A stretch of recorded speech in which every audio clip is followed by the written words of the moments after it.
Good morning all. Today we are going to learn about epidemiology of poliomyelitis. So in this class we are going to see about what is poliomyelitis and its problem statement, epidemiological determinants and its prevention, and finally what is herd immunity. Let's see. So first, what is poliomyelitis? So it is a viral disease that is caused by a poliovirus. So here the term poliomyelitis means polio. So the polio means grey, myel means marrow, that is spinal cord, and it is mean inflammation. So it is a viral disease which may affect the spinal cord, causing muscle weakness and paralysis. So here, polio, it is caused by the polio virus, that is enterovirus. It enters the intestine, then spreads to cause nerve damage in the spinal cord. So here you see the polio is grey, myelo means myelo, that is spinal cord, it is meant inflammation. So polio is an acute viral infection, is caused due to RNA virus, that is polio virus. It is primarily an infection of alimentary canal. So what is alimentary canal? It is the muscular tube which extends from mouth to anus. That is, we already see the enterovirus first enters the intestine, then spread to cause damage in the spinal cord. So it is affects the is mainly a infection of alimentary canal, and it's also infect the central nervous system, leading to paralysis and death. Then main pathology is in the Angiohorn cells of the CNS, that is Angiohorn cells of spinal cord. Then coming to the problem statement. So the extensive use of polio vaccines since 1954 has eliminated the disease in developmental countries. So the WHO has resolved to eradicate polio globally in 1988.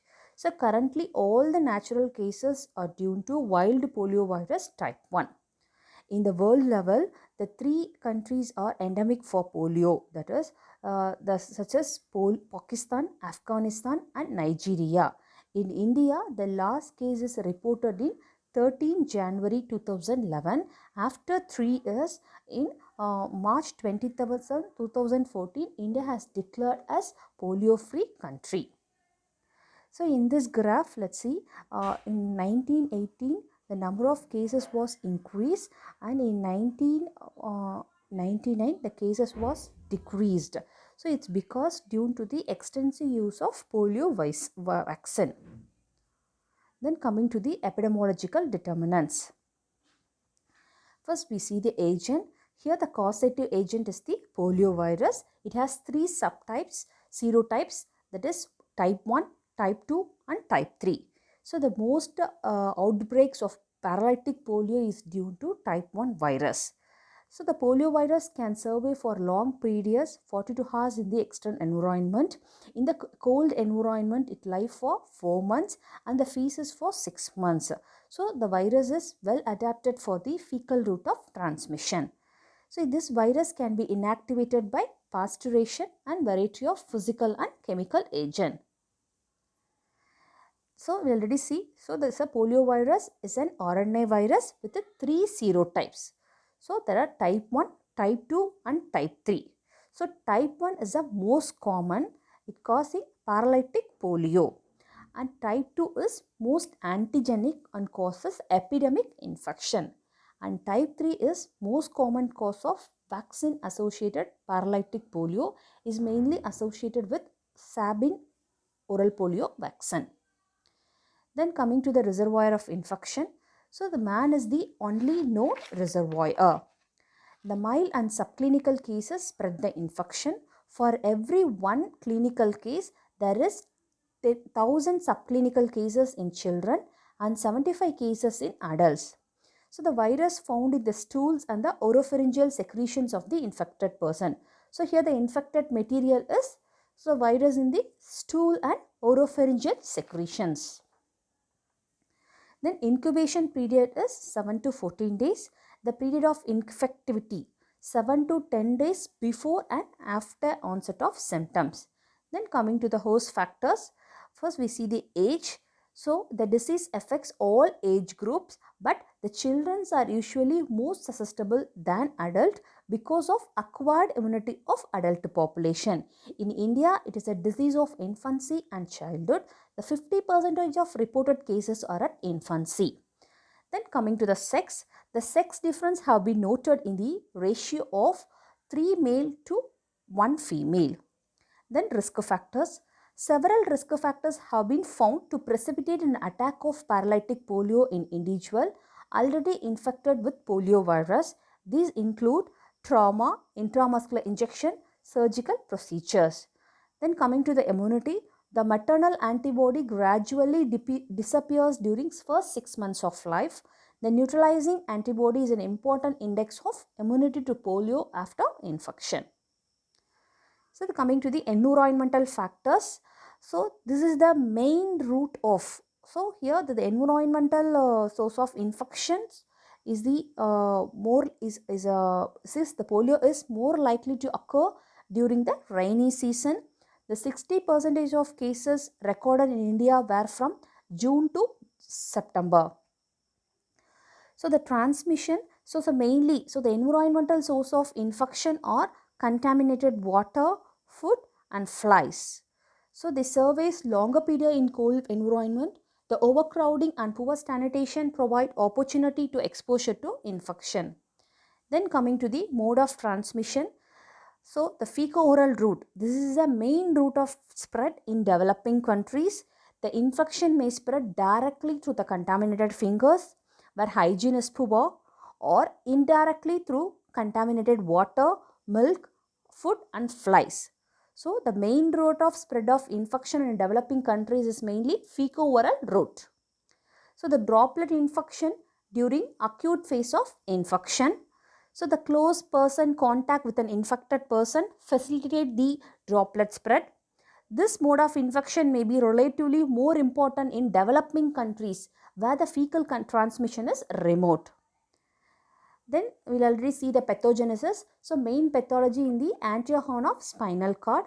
So here we already see, so the bacteria, this virus invade the intestine. From that it spread to cause damage in the spinal cord.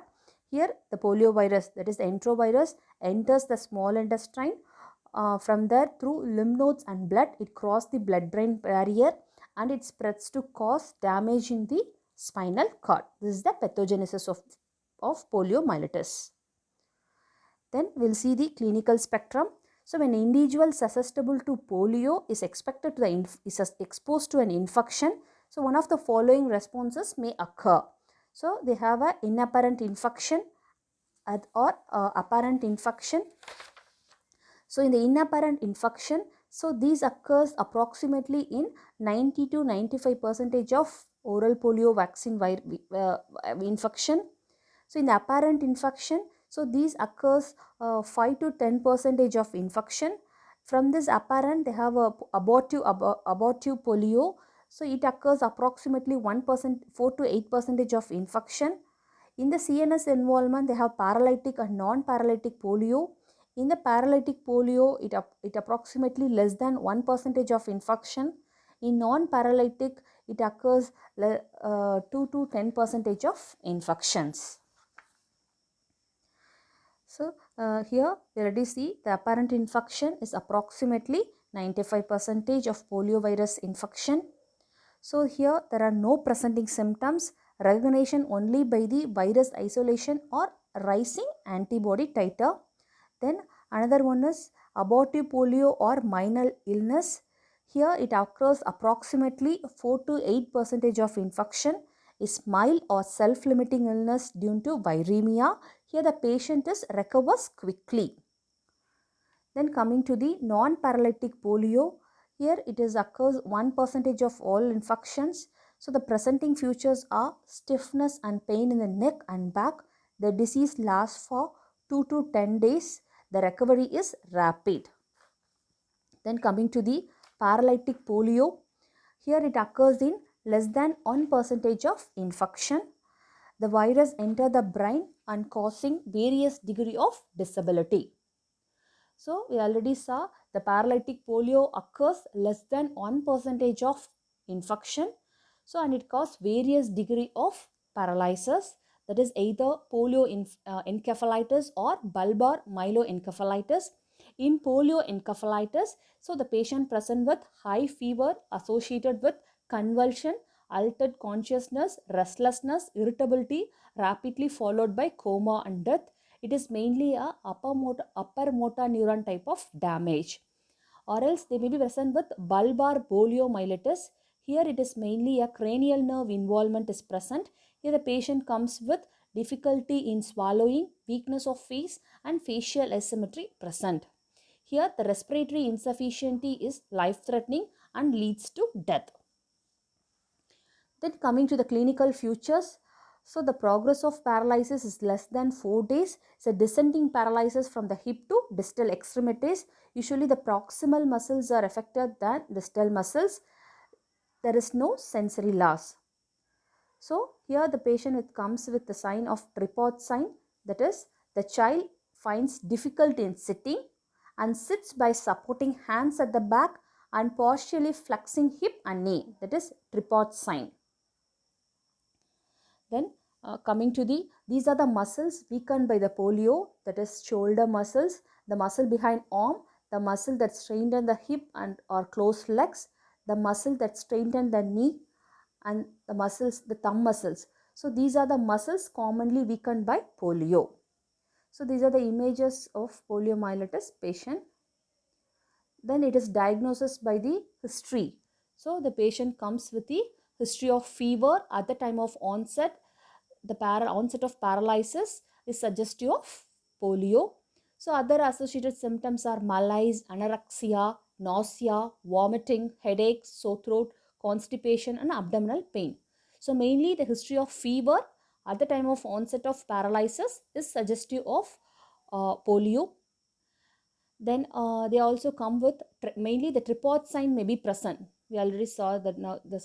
That is the child finds difficulty in sitting and sits by supporting hands at the back and by partially flexing the hips and knee. So then this is seen in the clinical examination, and they're taking these stool examination, CSF examination and serological test. So we are doing all those tests by diagnosing the poliomyelitis. The treatment is, there is no specific treatment, only a supporting management is given. The physiotherapy is initiated in the affected limb immediately. It helps the weakened muscle to regain the strength, and rehabilitation given by means of surgery and calipers. Then coming to the complications, so they are myocarditis, hypertension, pulmonary edema, pneumonia, urinary tract infection, skeletal deformities. So these are the complications of poliomyelitis. So the only effective way to prevent the poliomyelitis is the immunization. So the poliomyelitis is the viral disease which affect the spinal cord, that causing the muscle weakness and paralysis. So it's a viral disease. It affects the spinal cord, that causing the muscle weakness and paralysis. So the effective way in preventing the poliomyelitis is the immunization. So both killed vaccine and live vaccine, so both are safe and effective. So polio is the vaccine preventable communicable disease. So first we see the oral polio vaccine. It is described by Sabin in 1954. It is a live attenuated virus.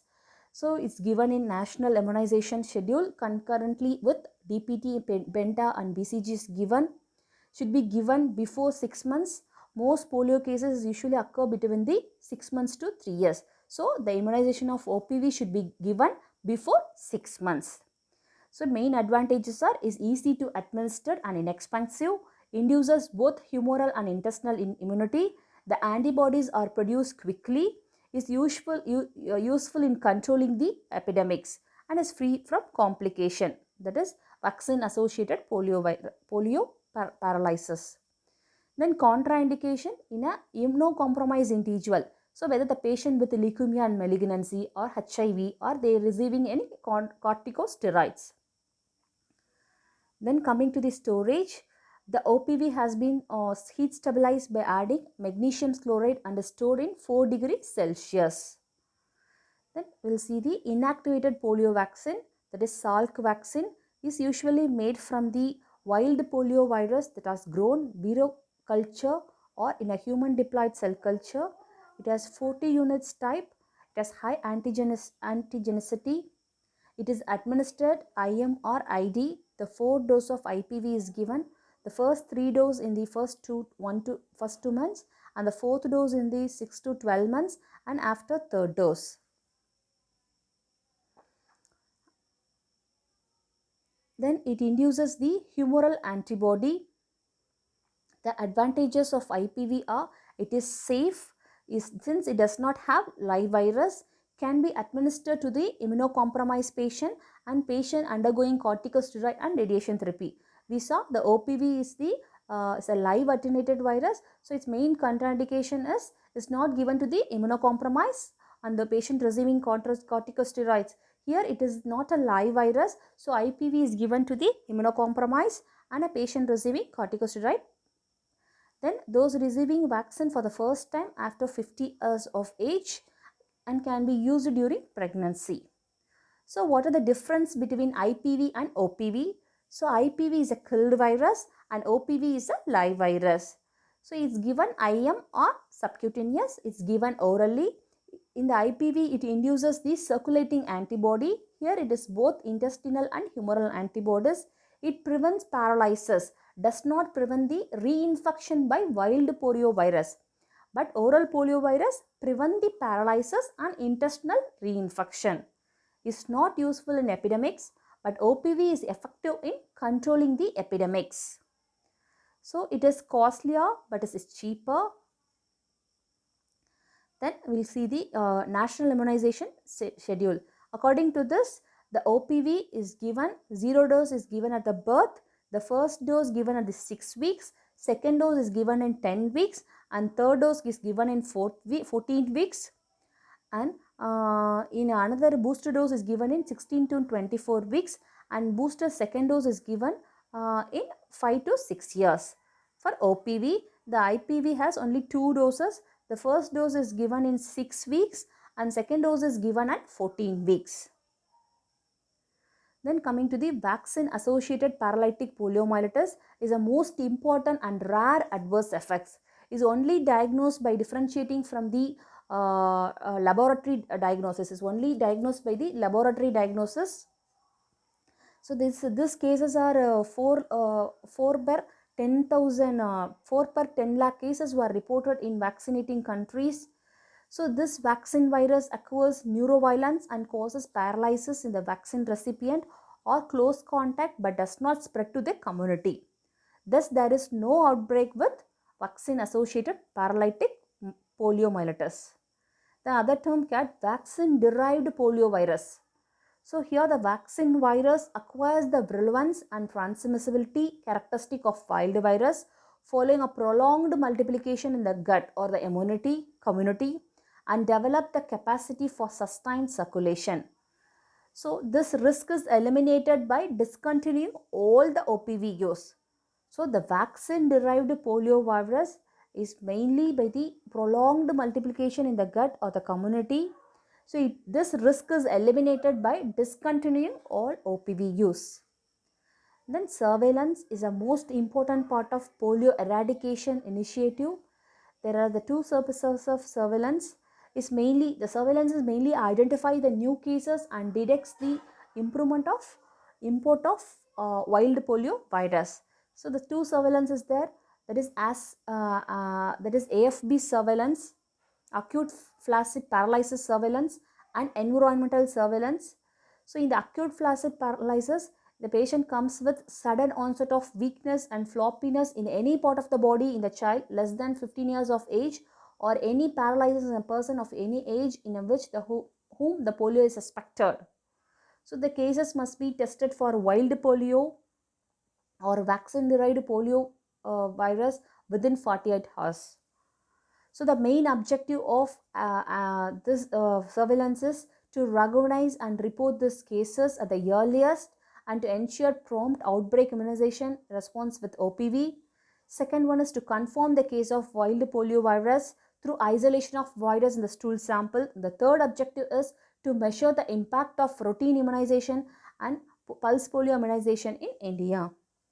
So these steps include first they finding and report the child with AFB. the transporting the stool sample for analysis, the isolating the poliovirus and mapping the virus. Then first we saw the two surveillance, that is acute flaccid paralysis and environmental surveillance. Then second, that is environmental surveillance, we'll see. Now it involves the testing of sewage samples or environmental samples. It only confirms the wild polio infection in the absence of cases of paralysis. So now we see why the polio can be eradicated is mainly because of the potent vaccine. Only reservoir of infection is man.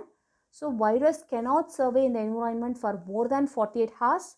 So availability of rapid response T. So all those things, it's easily eradicate the polio. And India also launched the National Polio Eradication Program in the year 1995. So India was certified as polio free from 27th March 2014. So next we see the pulse polio immunization. It's an important question. What is pulse polio immunization? So pulse. The pulse refers to the sudden, simultaneous and mass administration of OPV on a single day to all the children 0 to 5 years regardless of previous immunization. So this is the pulse polio immunization.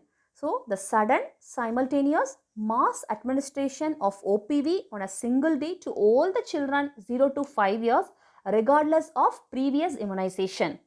So the government of India conducted the first round pulse polio immunization, consists of 2 immunization days 6 weeks apart on the 9th December 1995 and 20th Jan 1996.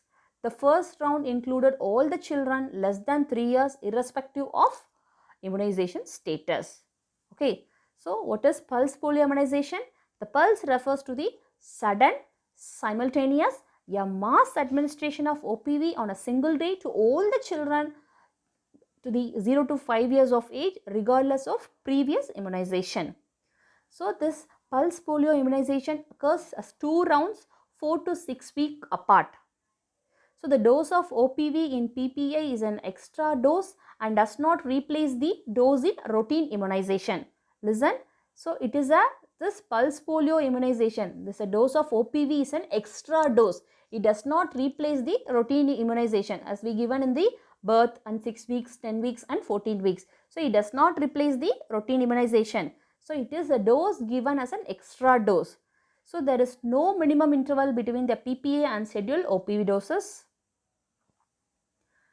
So the last case of polio is in India was in 13th January 2011 in the Howrah, West Bengal. It's the last case we found in 2011. So the last case was reported in 2011. After that, after 3 years, India was declared as a non-endemic country for the polio. That is, it's declared as polio-free country.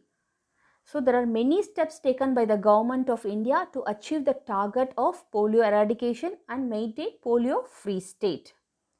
Then what is mopping up?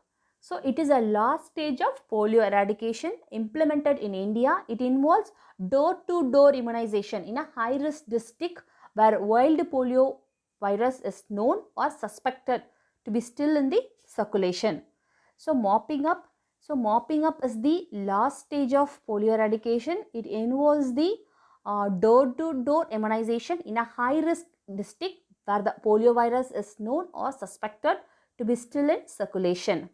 So the Polio Day was celebrated in October 24th is mainly to create awareness regarding the polio virus. Then coming to the herd immunity. So nowadays we are hearing this, we are heard about this herd immunity. So what is herd immunity? So the herd immunity occurs when the majority of the population develops immunity against the contagious disease either through the vaccination or due to the previous infection. So herd immunity is occur when majority of the population develop immunity against the contagious disease like COVID or poliovirus either through vaccination or due to previous infection. So this immunity reduces the likeliness of disease transmission from one person to another. So how this herd immunity is developed. So there are two ways of develop the herd immunity, through vaccination and previous infection. So how this develop? There are two ways to develop the herd immunity, either through the vaccination or previous infection. So the vaccination is the best way to develop the herd immunity as it breaks the chain of transmission. So the level of herd immunity is based indirect protection is directly proportional to the number of vaccinated people within the community. So it protects the individual who cannot vaccinated, such as newborns, pregnant women and immunocompromised patients. So we already saw. So the development of herd immunity by means of two ways, either by the vaccination and previous infection. Then in the previous infection, so already they got an infection, is another way of developing the herd immunity is having a previous infection. In this case, the herd immunity can be achieved when the large portion of population has been infected with and recovered from the contagious disease, subsequently have developed antibodies against the disease causing pathogen. Is also another way of developing the herd immunity. So let's see this example. The blue color peoples are not immunized but still healthy. This yellow color are immunized and healthy. The red color are not immunized, sick and contagious. So here the top box, the first row. Okay. So see the first row, that is top box. It shows an outbreak in a community in which the few people are infected. That is, few people are infected. That is red color peoples. So they are shown in the red color. So they are infected. These infected people are not immunized. Okay. And the rest are healthy but unimmunized. So the blue color, the rest are blue color. They are healthy but not immunized. Okay. So see the first row. So in the first row, so there is an outbreak in a community. Only the few people are infected. That is, they are in the red color. So they are not immunized but they are infected. The blue colors are the healthy but not immunized. So the illness is spread here. The illness is spread freely to the population because they are not immunized but healthy. So here, so this infection is spread freely through the population. So let's see the second box. The second box shows the population where a small number have been immunized. That is, they are in yellow color.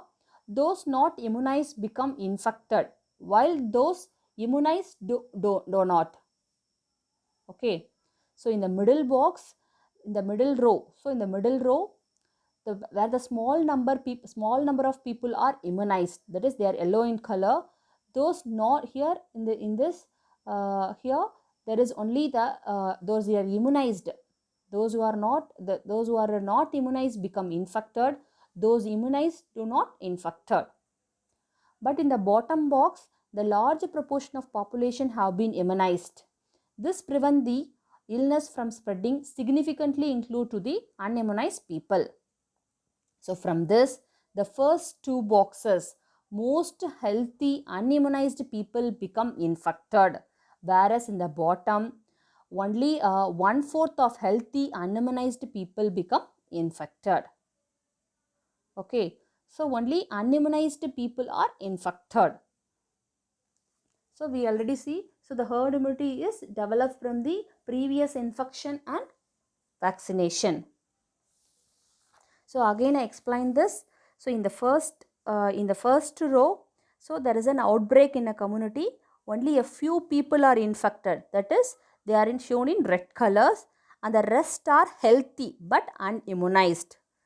So here the illness spreads freely to the population. Okay. In the middle box, it shows a population, a small number have been immunized. That is yellow color. Those not immunized become infected, while those immunized is not infected here, is not infected. In the bottom box, a large portion of people have been immunized.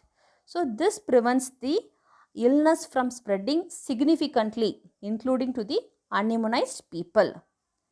So thus in the first two rows, most healthy unimmunized people become infected. Unimmunized, those are unimmunized people become infected.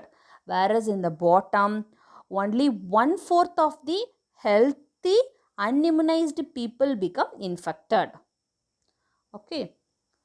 Now let's see the summary.